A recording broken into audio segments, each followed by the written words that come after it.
動画をご覧いただきありがとうございます。今回は人気の英単語帳 Duo 3.0 のおすすめの使い方をお伝えしていきます。このチャンネルでは英会話の上達法や TOEIC のスコアアップの秘訣などを配信していくので、お見逃しのないようぜひチャンネル登録をしていただければと思います。それでは早速参りましょう。改めて今回使っていく教材は Duo 3.0 です。私は現在8週目に突入しているのですが、今回の動画では私がこれまでにやってきた Duo の使い方をご紹介します。具体的には1週目から3週目に行った基本的な使い方、4週目から7週目に行った理解を深める使い方に分けてお伝えします。特に4週目から7週目に行った勉強方法はとてもおすすめなので、ぜひ最後までご覧いただければと思います。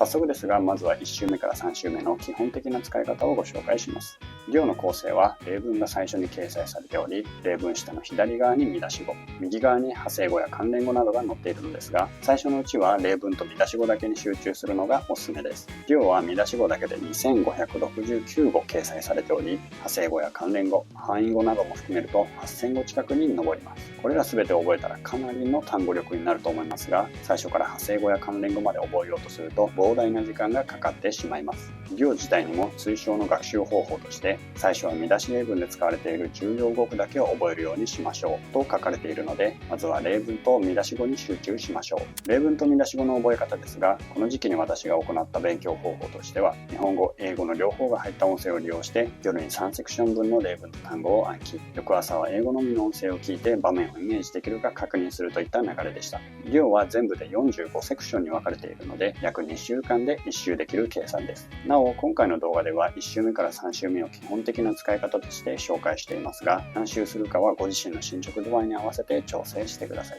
ちなみに私が4週目以降の方法に進んだ時には、英語音声を聞いた時に全体の8割ぐらいの英文で意味をイメージできるかどうかで判断しました。続いて4週目から7週目についてお伝えします。この時期には英語音声を利用し、夜に1文ずつ音声を聞いてから音読するという流れを5セクション行い、翌朝もう一度同じ流れを行って思い出すというものでした。ただ、この基本の流れだけではなく、Duoを深める使い方もプラスアルファで行っていました。具体的には、派生語や関連語も少しずつ抑える、単語の言い換えも意識するの2つです。この2つが個人的にはめちゃくちゃおすすめの勉強方法なので、ぜひ集中して聞いてください。まず、派生語の押さえ方については、TOEIC の勉強と組み合わせて行っていました。というのも、Duoの派生語には例文がないので、使われている場面をイメージしにくく、覚えるのは結構大変です。これを解決するために私は TOEIC の勉強と組み合わせたのですが、具体的には公式問題集やデルセンなどの参考書で知らない単語が出てきたら Duo を必ず確認していました。問題集の例文とともに派生語を確認することで、この派生語はこういう文脈で使うのかという気づきになります。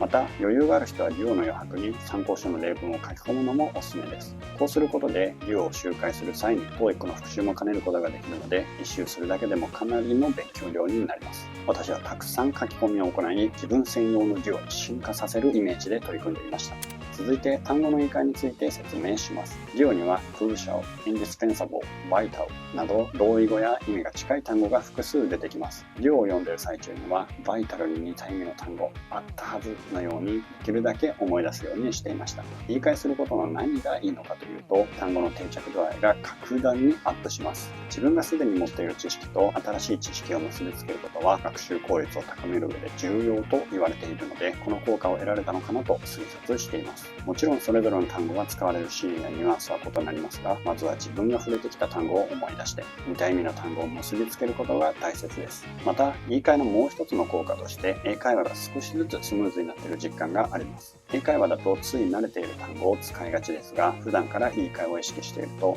今日はこの単語を使ってみようと自然と考えられるようになります。単語の勉強法について調べていると、聞いたり読んだりした時に理解できる受動語彙と自分で使える能動語彙といった言葉を耳にすると思うのですが、言い換えは能動語彙を増やしていく過程で大切なのかなと感じます。現在 TOEIC などの試験に向けて勉強している人は、言い換えをして能動語彙を増やすことにリソースを割くのは難しいかなと思いますが、時間がある人は少しずつ試してみてください。ここからはデュオでの勉強をより効果的にするちょっとした工夫をご紹介します。デュオの見出し語には番号が振られているのですが、似た意味の単語が出てきたらこの番号をメモしていました。これをすることで掲載されている単語を思い出すきっかけにしていました。単語を覚える際には思い出すことが一番大切だと感じるので、何かしらのヒントを手がかりに思い出すことでより記憶に定着すると感じています。またこの方法は言い換え力を鍛えるのにも有効で、4週目から7週目でご紹介した英会話力のアップにもつながっている実感もあります。ここまで勉強法などを紹介してきましたが、あえてデュオのデメリットを一つ挙げてみます。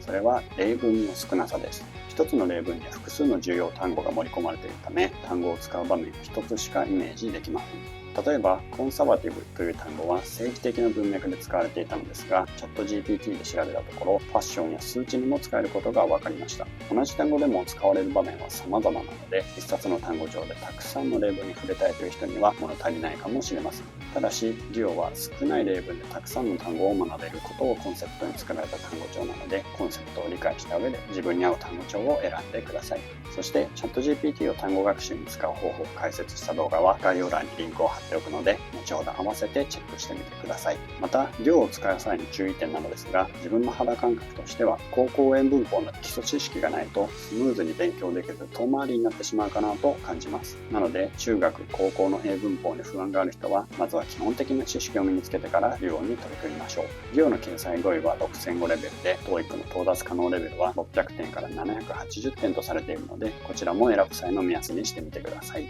こんな感じで私はデュオ 3.0 を使っています。ちなみにデュオは大学受験用の単語帳として広く知られていますが、皆さんは大学受験でどの単語帳を使っていましたか？デュオ 3.0 は2000年に出版されており、私が大学受験をした頃にはすでに存在していたはずなのですが、当時の私はデュオの存在を全く知らず、英単語ターゲットを使っていたような記憶があります。皆さんが大学受験で使っていた、もしくは今現在使っているおすすめの単語帳があれば、ぜひコメント欄で教えてください。また、グッドボタンや動画の感想もお待ちしております。今後も英会話の上達法や TOEIC のスコアアップの秘訣などを配信していくので、お見逃しのないようぜひチャンネル登録をしていただければと思います。それではまた次の動画でお会いしましょう。See ya!